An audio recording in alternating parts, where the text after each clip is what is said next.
Once again, we are changing the world with 7 questions at a time. What's up? It's your friendly neighborhood knight, MJ Knight.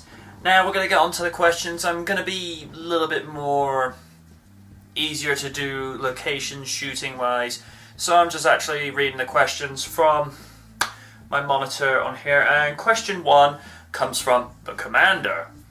His question: Wolverine versus Batman in a death battle style fight.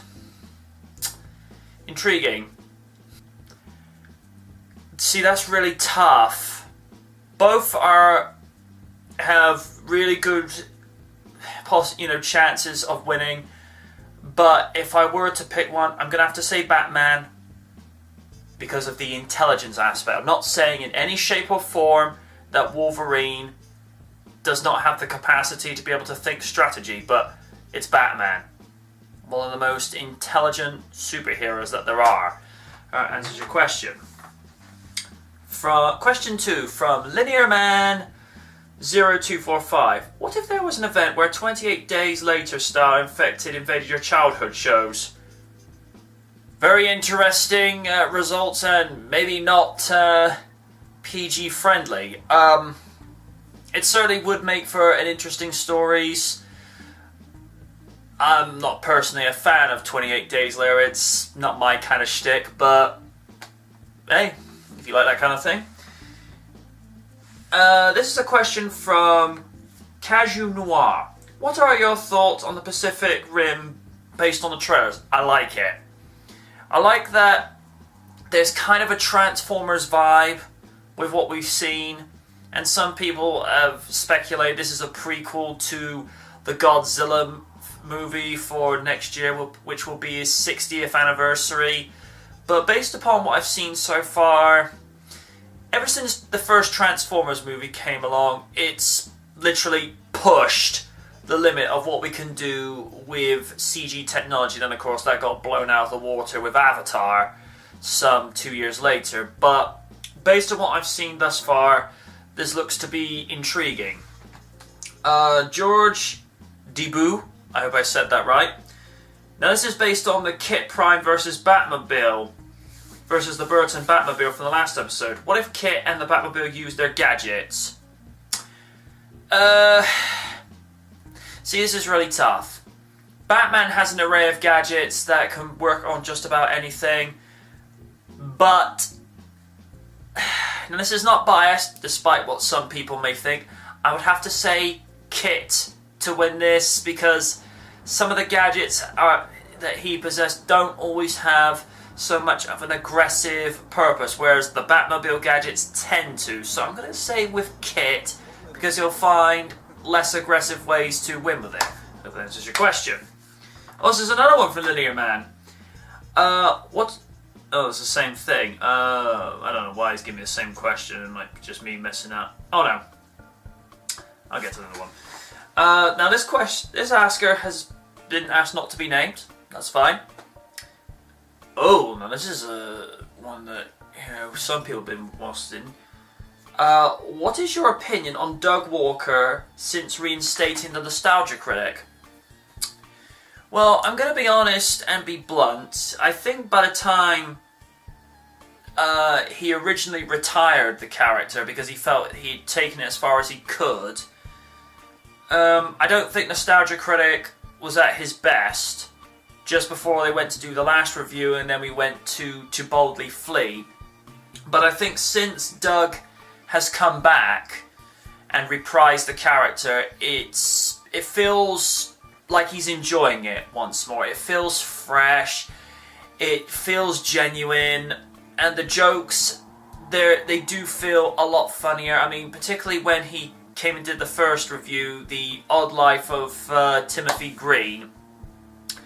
Although he was kind of doing the same kind of things that a lot of fans were having complaints with before he went off to do demo reel, it did feel like the jokes had a lot more thought and, actual relevance put in with the actual movie review, and it felt like he was reviewing it again, as opposed to meme here, and all that jazz.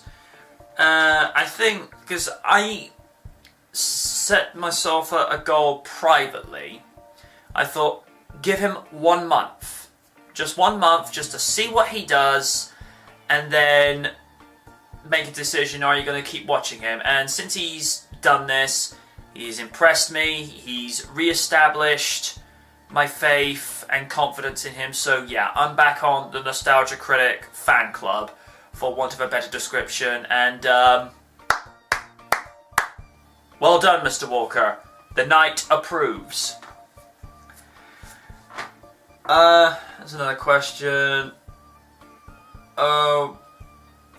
What do I think of, this one's private, what do I think of WWE these days? If you watch RDR, you get a very good description of what I think about it, but since we're asking on out of the ring, so to speak, I think there's room for improvement.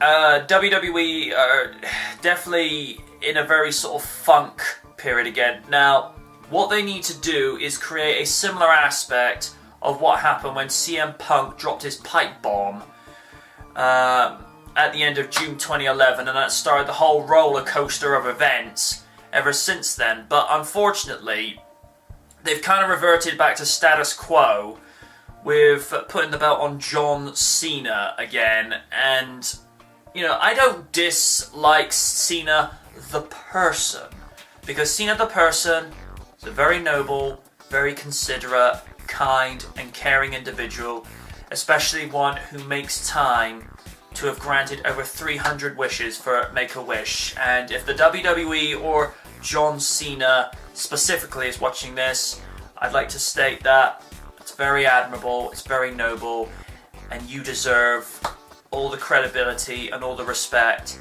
for giving those kids the brightest moment of their lives when they need it the most. And it takes a heck of a noble individual to do that. So for that, you do get my approval.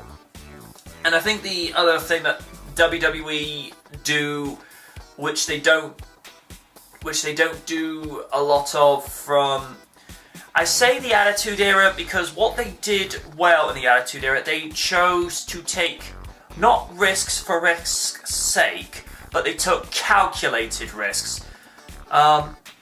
Putting the ball on Steve Austin to say, look, we're going to run with this guy, with the company.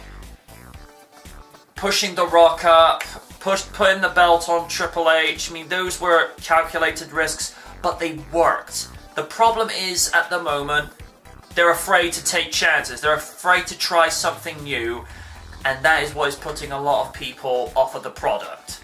So that is your question. Oh! Now, this asker has also requested not to be named. Is Nightwatch ever likely to return? This is a really good question. I think with the way things are with Knight Rider as they stand at this moment in terms of news, whether it be anniversaries coming up, and the fact there's no movie and no TV series coming up, I would have to say at this stage, no.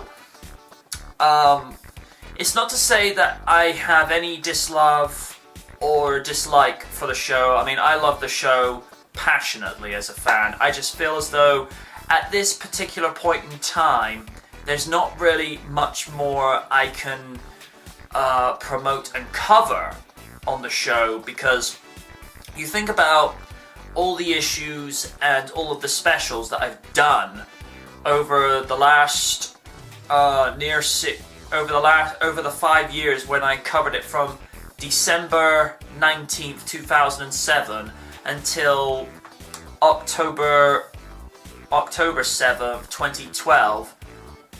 What more could I have done? I mean, I'm not talking in a sense of the arrogance or anything like that. I just looked at it objectively. What more could I have done in terms of, because I could have covered every single episode, but there's only so many hours in the day and only so many days in the week where I'm having to divert attention away from reviewing movies, reviewing wrestling, doing these Q&A videos and all that jazz, and you know, there's only so much time that I can devote to these particular projects. Hope that answers your question. Now, just before we go to episode 16, I'd like to make a reminder to people. You know the drill. You can either leave a message on my official Facebook, you can tweet me, or as the usual status quo, which is what you do on YouTube, you can leave a question in the comments section below. But until next time, people, Q&A out.